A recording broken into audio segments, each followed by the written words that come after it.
welcome back to the Breaker Bros, and this is our instant reaction to the Bengals versus Browns game, where they lost 20-18. Couple of, I guess, pick six, fumble six, and two missed score points after touchdowns. Yeah, Did all of our that's losing football right there. have all of our fumble sixes? Was that Fance? Did he have all the fumble sixes? I know he had at least two of them. Yeah, And it looks like the exact same play. Maybe they should stop running that play. or just like have someone trail him while he has the ball. Yeah. Be like, hey, we need someone to tackle the guy after he fumbles it. I did see like an interesting stat where there was only three, like a pick six and a fumble six in the same game, and the Bengals had all three. Yeah, this season. Yeah, it's kind of a weird game because, I mean, if you take away the two turnovers that went for a touchdown, you know, the Bengals offense, I guess, kind of played good enough to win the game, but this is a weird one. The Bengals are a poorly coached team with some great players on it. I mean, that's just bad coaching, right? They beat themselves constantly. Yeah, that pick six was kind of tough because I don't know. I'm guessing it was going to T and it got tipped and it went for 6 Yeah, points. I mean, stuff like that happens, right? But like having both a pick six and a fumble for a touchdown, and you miss two extra points, and you don't use more of the clock because for some reason you forget that the defense sucks, you know. And really, the Browns screwed up, right, on that kickoff because McPherson kicked it into the end zone. The guy should have just let it go into the end zone and taken the penalty. I don't know. It was pretty close. I think it was closer to the one, but I mean, I think it's worse if it happens to hit the 1 yard line and goes into the end zone because then I think they can only take it back to the 20. Yeah, but okay. Fair enough. Yeah, I mean, it's just like it's just losing football, right? What's the opposite of complimentary football, right? Insulting football. I mean, it's just bad coaching. It's hard to get around that at this point. Yeah, I mean, if you take away this, lucky for us, right? They're changing the coach, right? Really gotta go. It doesn't seem like that. I know. The upside is that maybe we're in range to get Caleb Downs now. We pick 9th or 10th. Yeah, I was looking at it right now. It says that we got the 9th pick, but I'm not sure if that's like set in stone right now.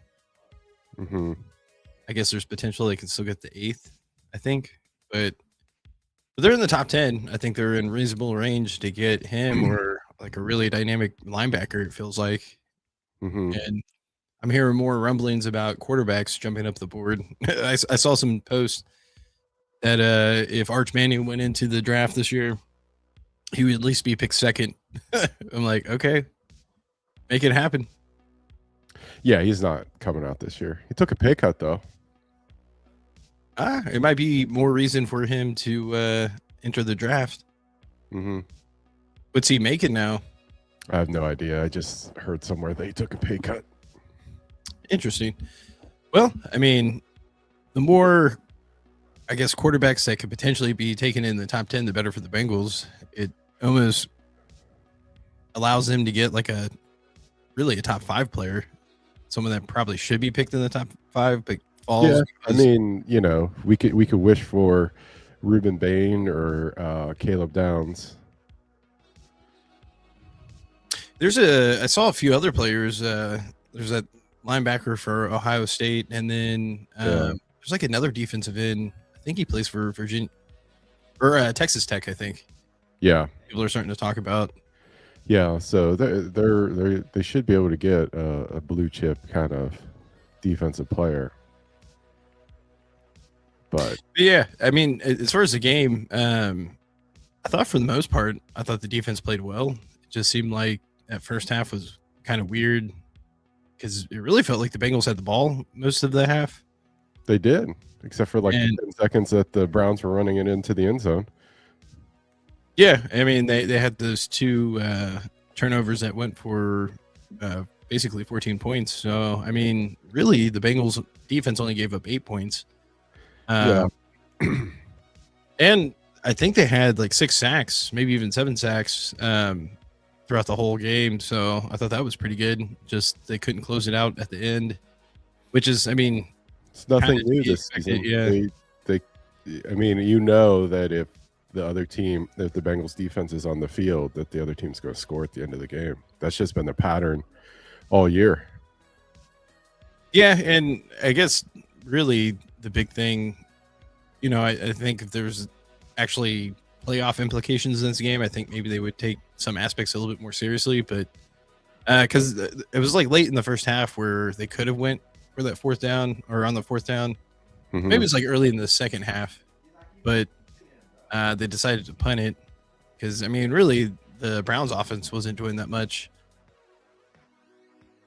I guess they did enough to get a few field goals to really solidify the game, but outside of that, it's kind of a sluggish game all around. I mean, Garrett got his record sack for the year. It seemed like that was kind of anticlimactic. It almost felt like it was scripted in a sense. Yeah, it felt a lot like when Brett Favre got sacked for the record way back when. He saw it was just like all game they basically doubled him, and there's just like that one play. Like, they didn't let them get it. Let's Orlando Brown cannot get back fast enough, so let's just do one. Let's just have a one-on-one. Maybe they'll take Garrett out after that. But I mean, if there was going to be any type of sack, given up to Garrett, I would take it that way because Burrow went down pretty quick. He didn't have to take a crazy hit or anything. Yeah, more of like a sympathy sack. But like, I mean, he definitely earned it. It was just, it did feel like early on, there was a lot of focus wherever Garrett was, and they're running the ball pretty good. It felt like, or at least effectively throughout the first half, and it kind of stalled, I feel like, in the third quarter. But it seemed like they had a pretty decent game plan going into the game in terms of, countering Garrett. Because I want to say they had like 70, 80 yards in the first half rushing. And they were basically either running right at Garrett or the exact opposite. I thought Zach Taylor had a few, I guess, good running plays that, like there was a few jet sweeps or I guess misdirections that he did that I kind of felt like kept them off balance on defense. But yeah, it just felt like their defense played a lot the first 3 quarters. Well, actually, third quarter was a little bit different because the Browns, their opening drive was pretty, I guess it was like 7 minutes, but they did hold them to a field goal, which was nice. But yeah, it was kind of a sluggish game all around. But I guess I'm not like too disappointed that they lost because I feel like it's kind of top 10 pick, then consistent with the rest of the season, right? I mean, they play close and then they lose. Yeah, and I would say it's probably, I don't know, like I said, it's a weird game. It's probably more on the offense. I mean, you give up 14 points on 2 plays. It's pretty tough. And, the Browns all year, they had a pretty good defense. They're going to have a good defense the next couple of years. I guess for them, it's just figuring out who can be a really productive quarterback. I don't think Sanders is going to be their long-term answer. He seems to hold on to the ball for a little bit. I was actually kind of surprised how many pressures the Bengals were getting. Regardless if he was holding the ball or not, but they definitely cashed in on a lot of them, and they probably could have had 2 or 3 more sacks. Yeah, I mean, really, like, there's the one where they did the where Sanders pulled the ball and Geno Snowden whiffed on the tackle and they got the first down. That could have been a sack, but they missed a couple picks too. I mean, he was really, he hit. I think it was Geno Stone both times, right? In the hands. The first one, I feel like Geno Stone didn't touch it at all. I think Barrett Carter would have got that pick for sure. Yeah. But yeah, they could have had a few picks. So in terms of pressure, I felt like they did a good enough job. But I don't know how good the Browns' offensive line is at this point in the season. Sounds like No, I feel like they had a lot of backups in, and even when they were down to their second string or center, he got hurt, so they were down to their third string center. And then I saw actually Zenter, the guy that we liked a few years back. I think he was playing center for them. And then I also saw that they had that. I'm trying to think of his name, but it was a guard that a lot of people wanted the Bengals to pick up in the offseason. He was playing, so I thought that was interesting. A lot of people thought he was going to be like a starter, but not think of his name. He was drafted by the Bears. It was the guy that a lot of people wanted instead of oh my god, you draft that tackle from Clemson. The tackle from Jackson. Yeah, Carmen Jackson. And then because that guard was there. Is it Tevin Jenkins? I think. Yeah, Tevin Jenkins. Yeah, I saw that he was in. So yeah, my main point of all that was they were definitely with their backup line, most of the positions. So but I mean, throughout the game they had a pretty good amount of pressures. Yeah, I mean, congratulations, Myles Garrett. Beautiful wins. Shadir Sanders and Cleveland Brown. Honestly, I mean, I hope he stays at Cleveland Brown for a while. Yeah, it would not bother me one bit. Yeah, I mean, it was good record to break. I mean, at least something of note happened during the game, but it's too bad that the game didn't count for the playoffs, really. So no, they'll play for something. Yeah, I mean, it would have been nice if they could have maintained that lead at the end, because they score with like a minute and 30 seconds left. But I don't know. I feel like at the end of the day, it's better that they get a top 10 pick than don't. So I think they're pretty much guaranteed a top 10 pick. And yeah, I guess. I mean, really, I don't think anything's going to change unless they get a new coach. So, I mean, you think they might draft a receiver now in the first round? Well, for sure in the third round, right? Actually, that might be a possibility. By the time you get to the third, fourth round, that wouldn't surprise me. But I mean, at some point they're going to have to draft a receiver, I think. But outside of that, I think the majority of the picks should be on defense. I would say like 5 picks on defense and then 2 picks on offense. Yeah, I mean, they really need to strengthen up the middle. They need to get either a good linebacker, a good safety, or a good defensive interior player. Unless you can get like one of those edge rushers. I mean, I think that'd be a good pick as well if they could get one of those guys with the top 10. I was on Bengals Twitter a couple of days ago, and I did see a post where I think some people are looking to bring back Osai. I feel like you could still bring back Osai and draft another defensive end in the first round. I don't see why you would bring back Osai. Yeah, I guess it's not 100% necessary. I mean, you've got he's not really better than the guys that are younger and have been playing since, right? I mean, has the defense really played materially worse since Osai's gone out? I mean, you could say that they've actually played better. Well, because they're just getting more playing time. So, but I mean, I think there's just... I mean, the defense overall, though, has not gotten worse since Osai got hurt. I think it's actually gotten a little bit better.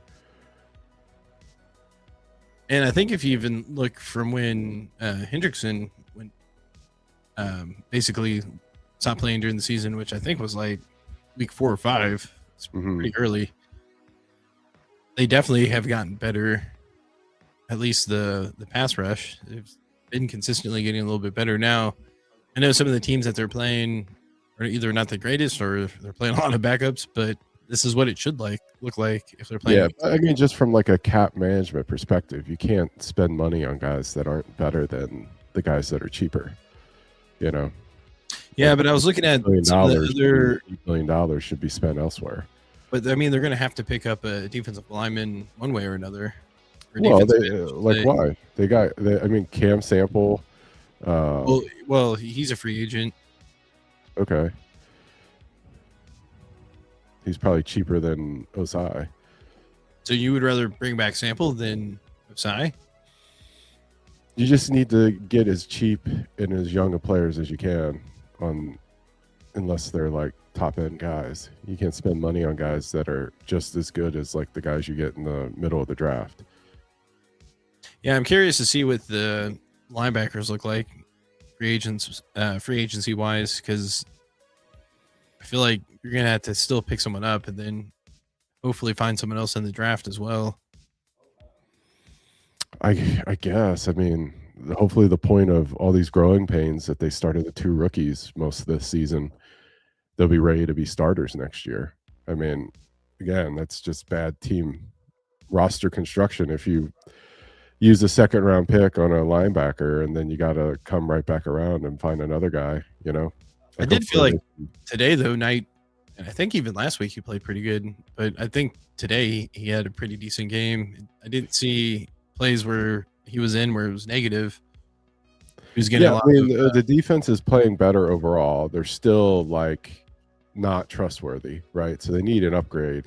I think the best way to get better is they need, I mean, I think if they got a safety, that I think safety's probably like Geno Stone is to me like their worst player out there.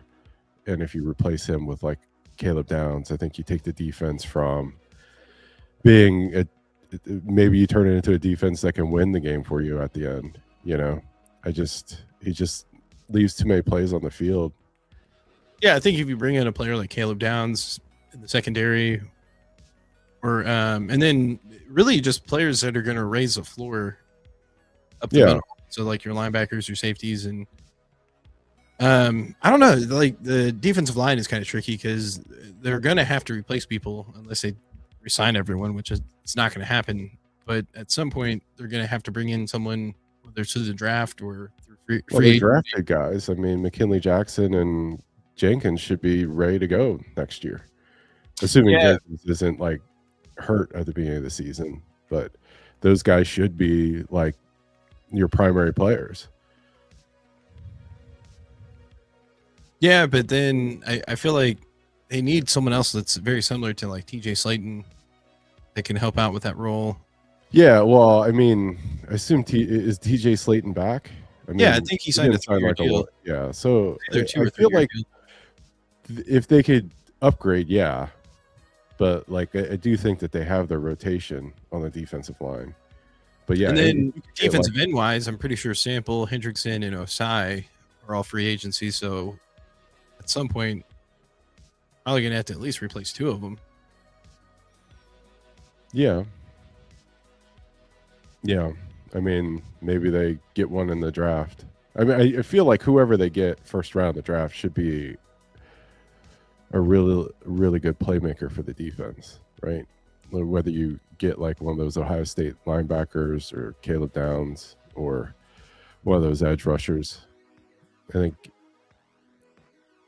that would make the defense better. I think safety is like the biggest chance for upgrade. But if you can't get Caleb Downs, and an edge rusher or like Sonny Styles probably wouldn't be like a bad consolation prize. But I don't know. I just don't. I mean, I guess if they had a really good linebacker that could cover a tight end, that would really help a lot too, right? But I've kind of fallen in love with the idea of getting a safety. I've zoned in on that one idea, but I don't know. Overall, disappointing season. Yeah. Man, I think the easiest way to upgrade this team would be to get a better coach, but that's not going to happen. Doesn't feel like it at all. No. No. But I mean, look at the Broncos. They got Sean Payton. It's amazing how easy it is, you know? I have a weird feeling that the Broncos are going to win it all this year. Really? Well, yeah, because was it like 2 or 3 years ago when the Waltons bought the Broncos Mm. for like $6 million? it wouldn't surprise me if Oh, I mean, they got a championship. they might be the number one seed in the AFC. That's the good first step towards winning a Super Bowl. Yeah, I mean, if you look at their team makeup, I mean, they have a really quality team. It's the defense. It's basically the best defense, or at least elite, and then they have a good running game. They have a really athletic quarterback Mm-hmm. that can extend the drive with either his arm or his feet. But Hmm. they definitely have a makeup. But yeah, I always, for me, the teams that I guess are invested in the NFL, I could see why you start to see them get a little bit more calls in the playoffs. Don't have to worry about that with the Chiefs anymore because they didn't make the playoffs this year. But Yeah, so you're saying the refs are moving to another AFC West team?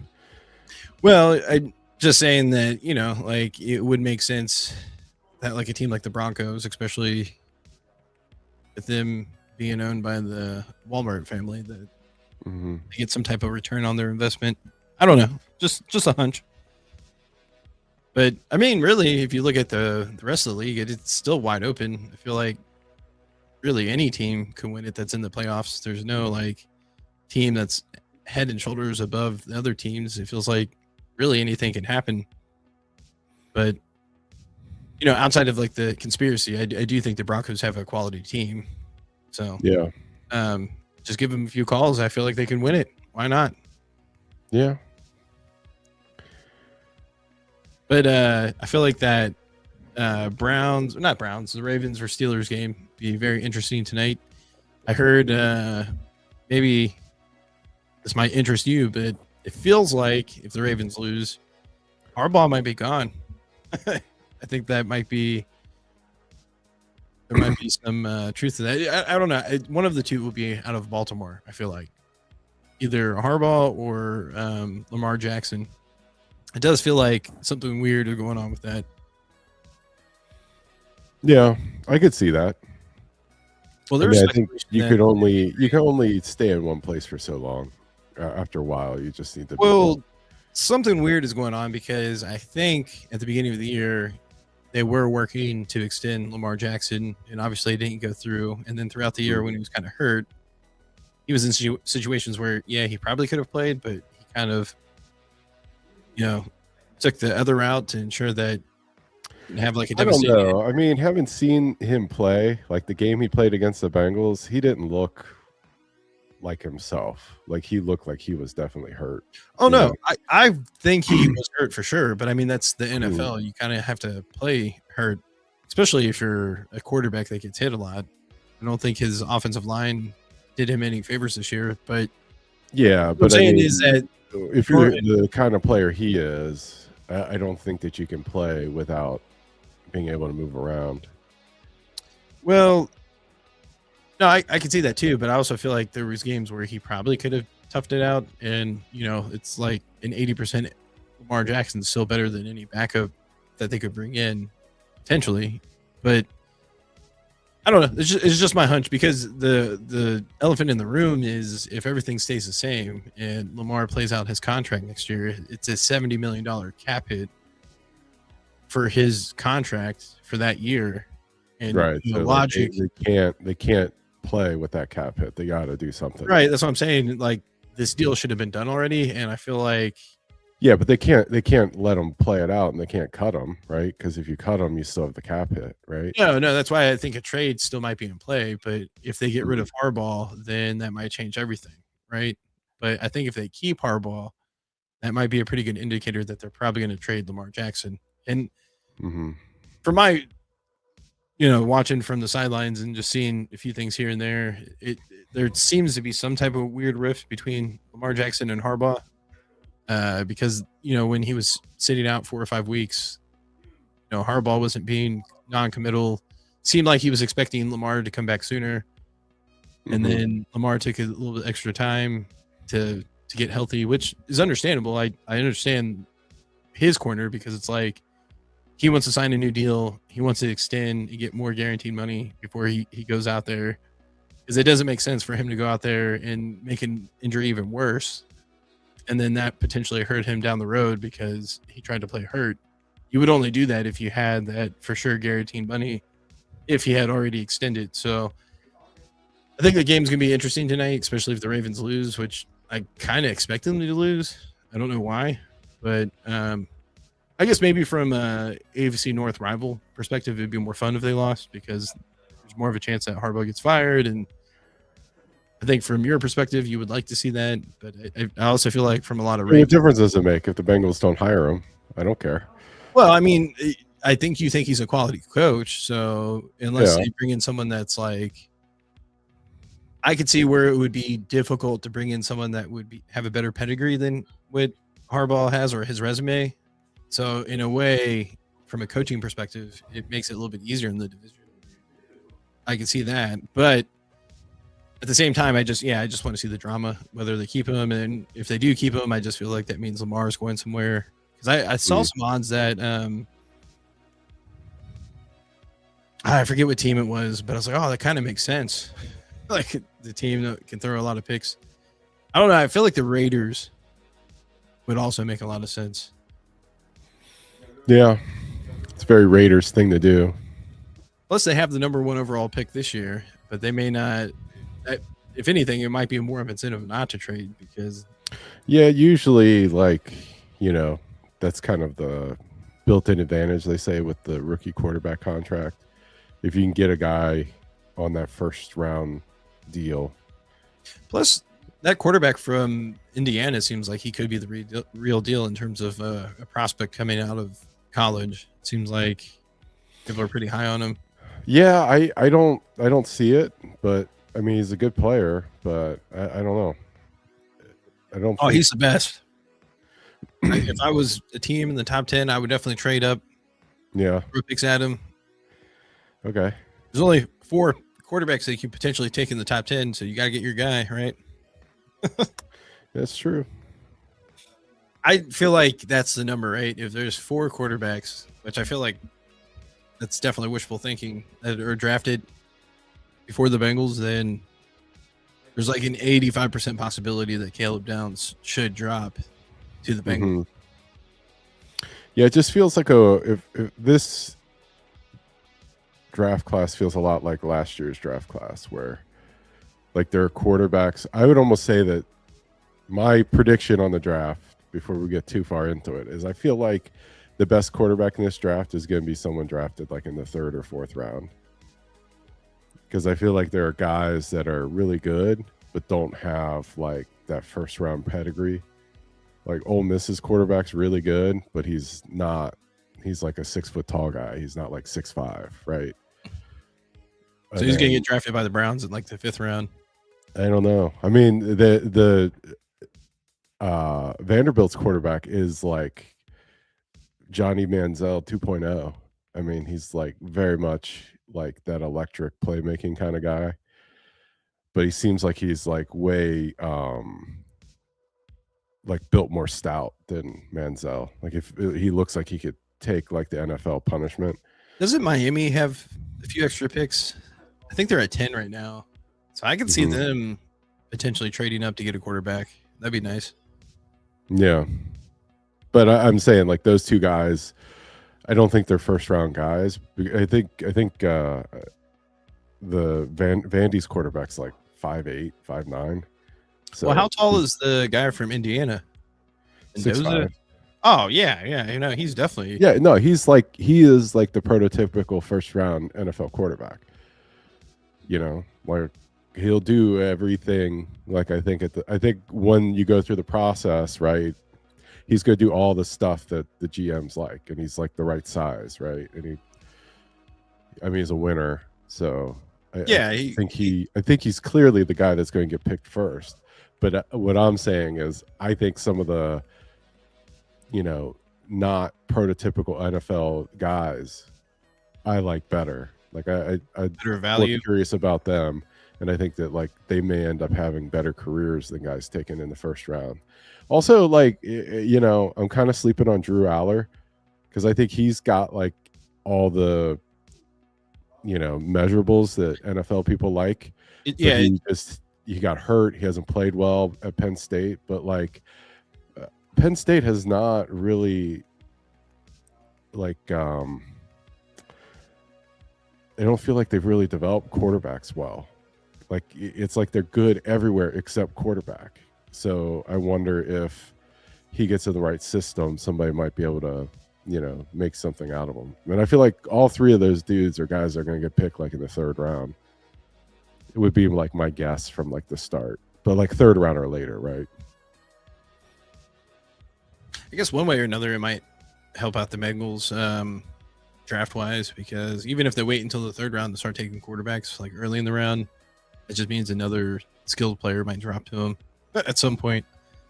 But yeah, or I wouldn't mind the Bengals taking like one of these like dual threat guys that are kind of smallish. If you can get them in the range where it makes sense for a backup, that would be good to spell Burrow, assuming Flacco doesn't come back. Either way, even if Flacco comes back, I if like one of those guys are like in the 5th or 6th round, I don't think it's a bad idea to pick a developmental quarterback. yeah, especially in the 6th round, I don't think you have anything to lose. I wouldn't be opposed to that either, because I think they technically traded their 5th rounder to the Browns and got their 6th round. So I think this year they don't have any 5th round picks, but 2 6th round picks. But yeah, if there's a quarterback like that, 6th round, yeah, I guess we'll learn more when we start doing our mock drafts. Yeah, I think just from my early observations, it feels like this year might be very similar to last year. Yeah, where there's just a lot of good. I don't know. I feel like this draft, like the talent in this draft, just breaks the Bengals' way. Like, I mean, they could really fix a lot of holes that they have based on how the draft looks initially. But it'll be fun to go through. We need to get like a song to play. Like we need like background music from when we draft, I think. Like when we're doing a mock draft. Yeah, we need like a mock draft song. Oh, okay. Like you know what I mean? Like, or like a playlist or whatever. So when we start doing it, we hit it, to get like amped up on it. Sure, there's like a AI like dance track or something. You know what I'm saying? Yeah. That could be fun. Yeah. Kind of like, like the lightning round kind of music. Yeah. Yeah. Well, just really a month away from really start getting into like the draft stuff. But well, probably sooner than that. But yeah, because I'm like, as soon as the Bengals are done, I'm done with the NFL, man. I don't even watch the playoffs. So yeah, I always say that, but then I always tend to watch a few games here and there, especially as it gets closer to the Super Bowl. Yeah. Just because well, I don't know. There's really no team that I feel like anyone could win it this year and it'd be like, oh, good for them. Really? Yeah. I mean, as long as it's not the Chiefs or maybe even the Eagles again, that'd be kind of lame. Yeah, it'd be cool if like a new team won. Just, from a fan's perspective, I would like a different fan base to, get a taste of winning it all. What if it's the Jaguars? Wouldn't that be? That'd be wild. Yeah, that'd be crazy, huh? Mm-hmm. So let's hope for that. Something no one would really expect, especially at the beginning of the year. They actually have one of the better records, I think.